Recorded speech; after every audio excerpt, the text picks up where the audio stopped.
Hi guys, happy Friday. Hope you all had a really great week and are wrapping up now just nicely. So tonight's topic is something that I get asked a lot, and it's about why aren't people buying my products? Why aren't people buying my services? What can I do to, try and change this? So there's a friend of mine, and his name's Matthew, and Matthew said I can talk about this story.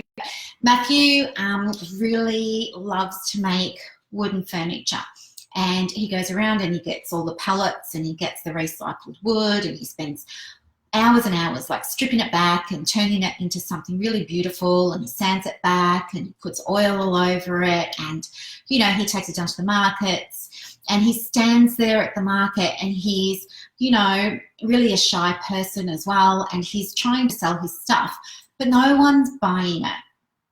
He can't understand why.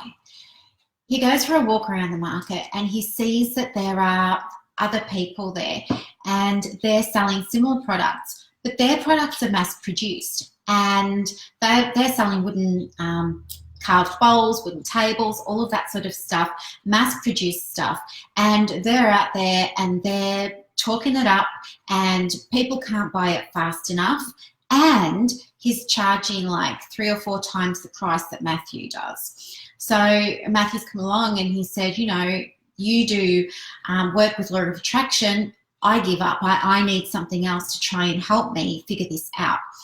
So I think what's going on for Matthew is very, very common, especially for new business owners. But what we see happening is, hi Nikki, hi Stacey, hi Virgo Queen, hi Kamal.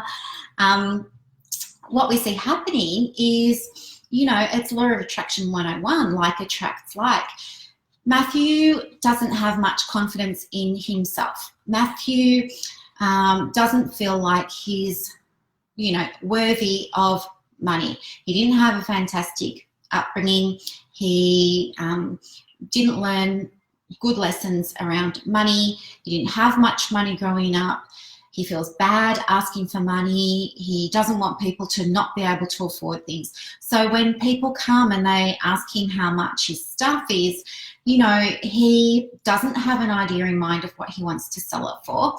He usually sells things at cost. When he's talking about his tables that he makes, he is almost apologetic about it, because he doesn't feel worthy of the money that he's going to get in this transaction. Whereas the guy over the other side of the stall, who's like speaking it up with the inferior object, is calling in clients, is making sales, is getting orders for more. And so what I advised Matthew to do was some mindset work around this whole idea of worth, around the idea of his money story.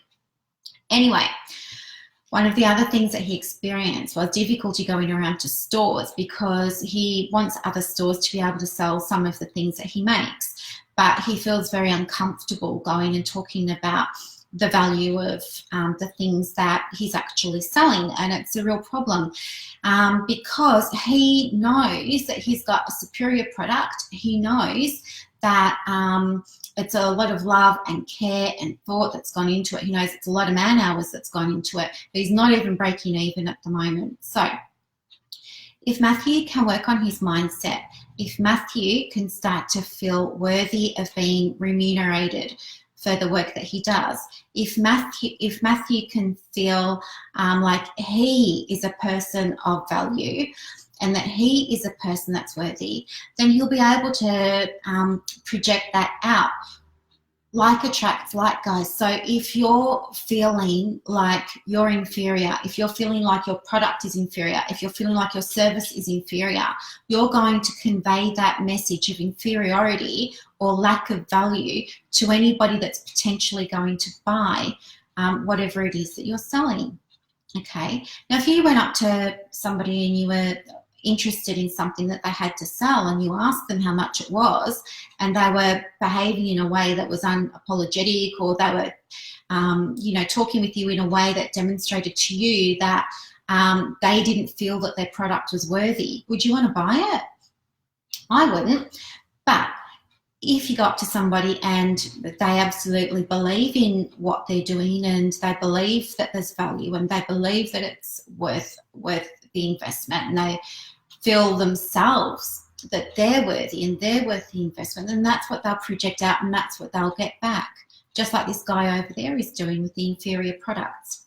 So if you're like Matthew and you're finding that it's really hard for you to make sales, if you're finding that it's really hard for you to sell products, sell services, get clients, get money turning over in your business, it's most likely linked to mindset, and it's most likely linked right back to, as I said, Law of Attraction 101, like attracting like. You're just getting back from the universe what you're putting out there, which is a message that your products aren't worth much.